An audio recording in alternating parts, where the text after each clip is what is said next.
Good afternoon, Scott Redler, T3 Live. Welcome to today's recap. So today is Wednesday, and I don't know about you, but it does not feel like Wednesday. It feels more like a Friday.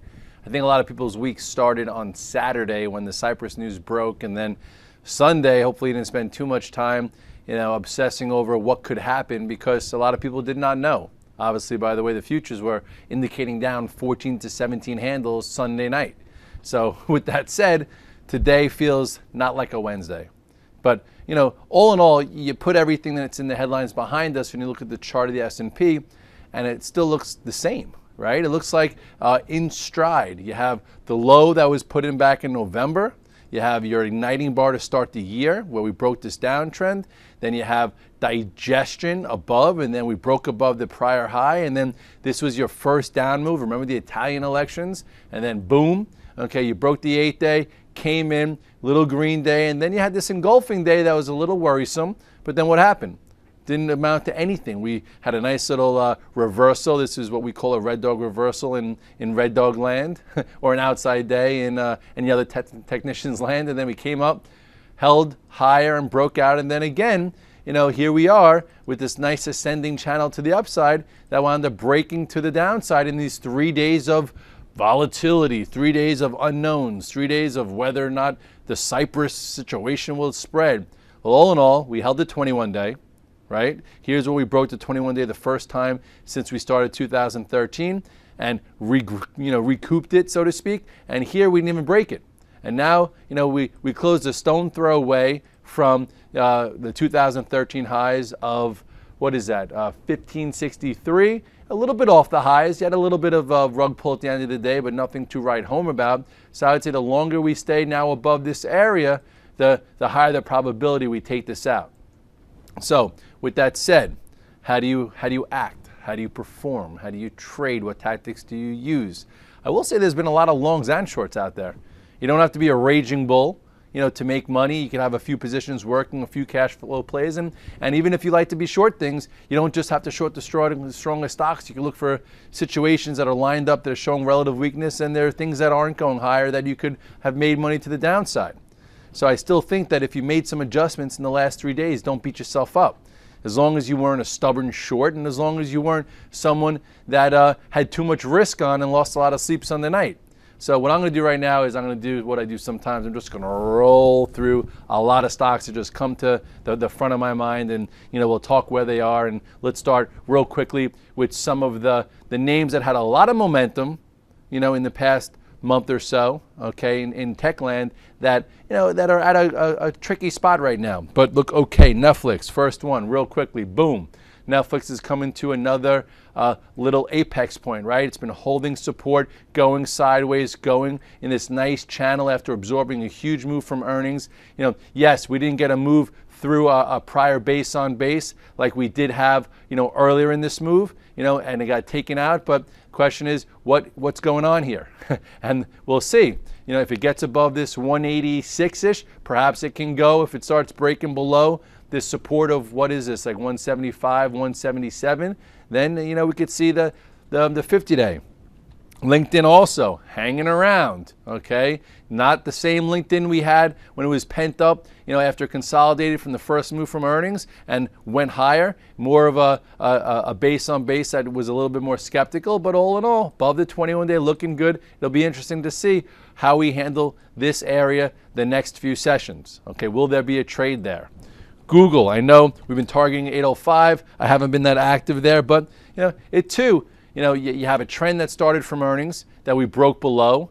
You have this upper area that also couldn't hold as all the $1,000 price targets came in, and now it held the 21-day, and it'll be very interesting tomorrow. How does this stock handle 819, 820? Does it press through and continue and then make an attempt to the old highs, or does it push through and fail, or does it, does it not have enough power to even do it? So, Google will be interesting tomorrow, so to speak.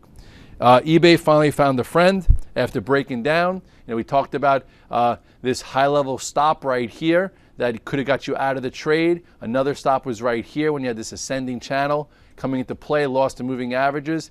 A lot of wishy-washiness in here that was hard to deal with, but overall had a decently strong day today. So we'll see what that leads to. Overall, it did hold this support area. It held above the 200-day. It's going to have a lot of resistance there. So again, not a lot of stocks making new highs and breaking out. It's a different type of market right now. So that's why I think there is a bit of frustration out there.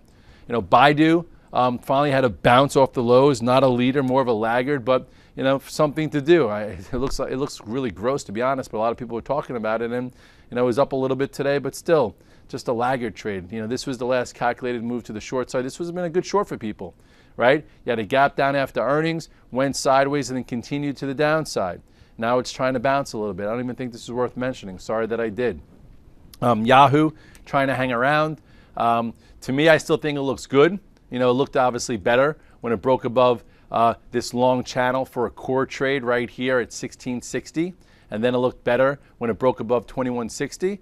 But now, we have to take what we can get in the market, and at this point, pulled in, trying to stabilize by the 21-day. This, kind of looks a little bit like a LinkedIn or a Netflix or one of those type guys, or even a Google, where it's starting to stabilize. The question is, kind of get back in motion to the upside. Where you did see a lot of strength, though, is the home builders. Home builders at 2013 highs, very impressive. I remember being with Jim Cramer, over a year ago, down in this area, saying that the housing recovery and the potent move right here in the home builders could signify, a turn in the economy and something much bigger.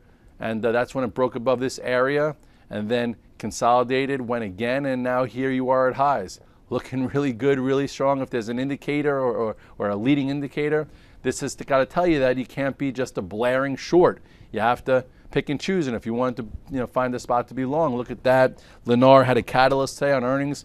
Pow. Lots of wide range bars in the home builders. Okay, and just a little tricky. This was the group that pulled back the most, went below the 50-day. But when they regroup and they take their 50-day back or their 21-day back, you have to readjust. And this is something kind of like a little lesson, okay, about time frame analysis. If you bring back to me, there are people out there that are macro investors. Or I would say even like a macro swing. I would call myself an active swing.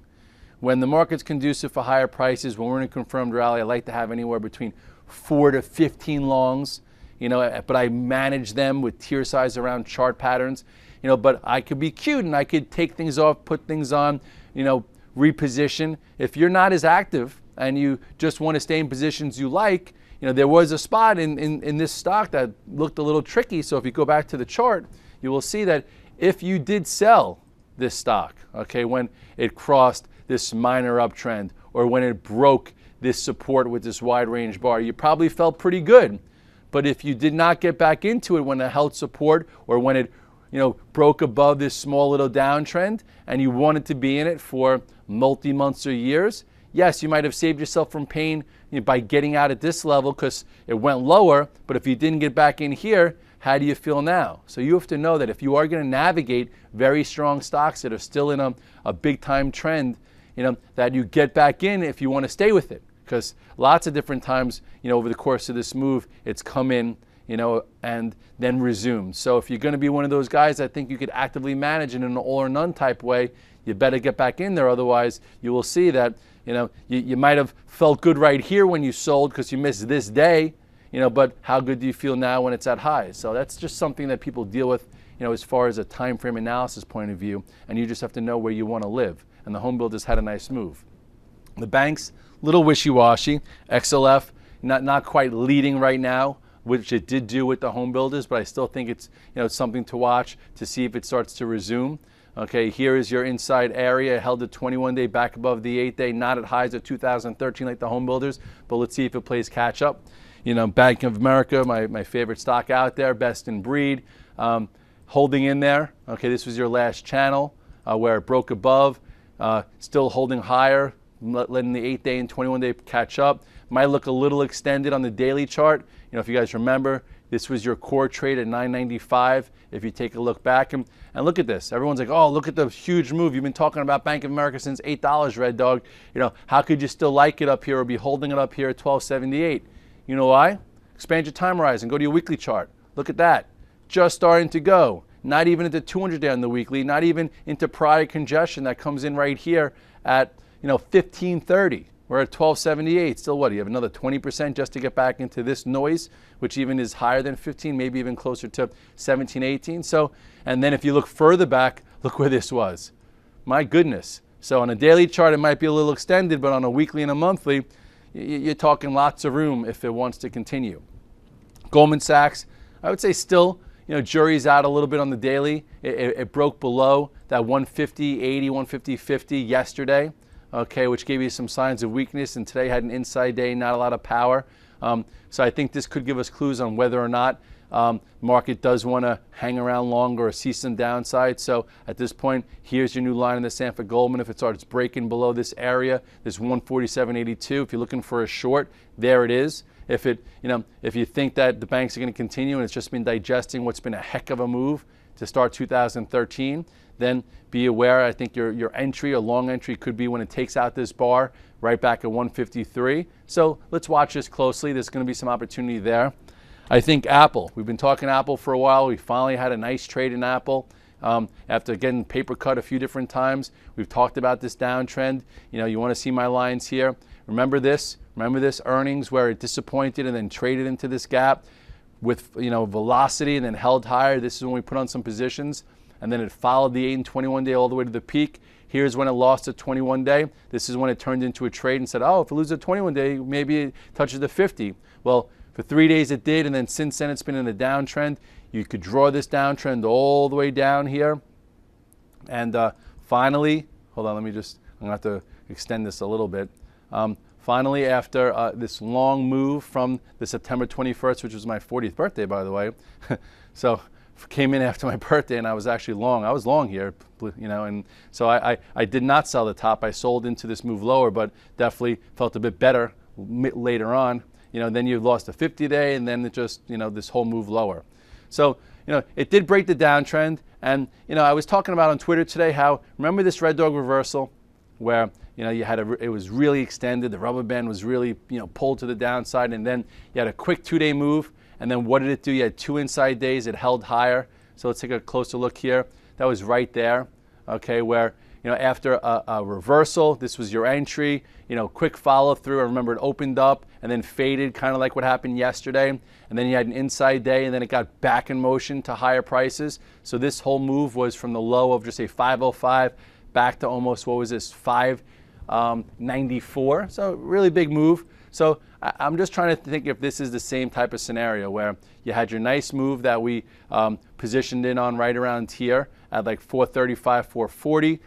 Here was your extension, and then here's your inside day, 2 of them, okay, right in front of the 50-day. So I am long a little Apple still. I held for the majority of this, got out yesterday. Now I've been just trying to reposition in here if the commitment stays and all the moving averages catch up. I won't get, bigger until we start taking out 457 and close above the 50-day. Stock has not been above the 50-day, in months. Okay, last time we were even near the 50-day, it was a retest here and failed. Here was, we haven't been above the 50-day since October. That's a long time. So we talk about whether things change. So far, small change. We need to see if it will continue. I did get short Hewlett-Packard today. Talked about it. It's been a heck of a move there in this stock, and it's been a pain trade. I think people started shorting it a lot before me. And then finally, you have a red dog reversal to the downside. I was actually even a little late to this short. But the strategy is, same way you have a red dog reversal on, for a reversal to the upside, this could be to the downside. Pushed to new highs, squeezed every short that's been rolling it up this entire time, saying it couldn't go higher, considering it came from below 12. So with that said, my strategy is I am short versus today's high. Tomorrow, if we take out the low of 22.88, I will add to it, and I think that there's no reason why it can't at least test the 8-day moving average. Maybe even, a little bit lower, but we'll use a tier system. But as of now, your first bar that had a shooting star closing the lows, had a huge RSI, as well as it diverged from the market today. So that, to me, told me it could be ready for a cute short. So I put it on, and we'll see how it works out. Gold, still hanging around. We talked about the last intermediate trend that broke to the downside. That was right here, okay? That's when it broke the 8 and 21-day moving average, when I tried to be long and I got stopped out. Well, here you are. It's trying to hold above this for the first time in a while. Can it be that it does that? Maybe. Here's your inside range. If you're still long, I would say stay with it a little bit. If the market's going to come in, maybe it'll trade above 156.34, and then you'll get also a move to the 50-day and fill this gap. So it's looking okay, hanging around, not that compelling yet. So with all that said, it is Wednesday. It's not Friday. Damn. The day started out on the Twitter sphere. I felt like I was back in the playground, and any of you on the Twitter sphere know what I'm talking about. But anyway, you have to make sure that you keep yourself in your process. You want to make sure you're comfortable. You want to make sure you know what you're doing. You want to make sure you're in control. And the way you do that is by knowing your limitations. So with that said, again, Sunday night, if you were jumping out of your skin because you were too mega long, hopefully you made some adjustments. Even if we do go higher, that means you just had too much leverage, too much on, and maybe you weren't ready for it. If you were a perma bear saying, this is my time, I'm going to press, and you started shorting Sunday night versus watching Sunday night shows, which you probably should have been. You're probably today like, oh my goodness, what do I do now? I'm down 10, 15 handles and I should have waited. Then just know next time, don't be so agitated that you have to get in there, and don't have opinions that something has to lead to something else. Wait for the market to tell you that. Right now, we're still holding the 21-day. Stocks are still like the home builders making 2013 highs. There's still things going on where you can't be just a blind short. The same way you can't be a blind long, because not everything's been created equal. So just do what you do best, and at least work on it. And if you're doing well, don't let your highs get too high. You need to be even keel. If you're not seeing it, don't let your lows get too low. Make a few changes and get some green days under your belt, because if you get some green days, you feel better, and then you start getting back on track. Tomorrow's another day. Have a great night. Scott Redler, T3 Live, the recap. See you at the morning call with Brittany. Looking forward to it. I'm Evan Lazarus, Chief Knowledge Officer for T3Live.com. You don't become a great trader by watching videos and taking courses. You become a great trader through live screen time. Accelerate that learning curve by tapping into the experience of seasoned professionals. Currently, we're offering 5-day free trials to each of our 4 mentoring rooms. In the mentoring rooms, we teach our strategies in the context of the live market. To sign up for a free trial, go to the T3 Live education page, fill out the form, and get started when the next trading session begins. We hope to see you in one of our mentoring rooms.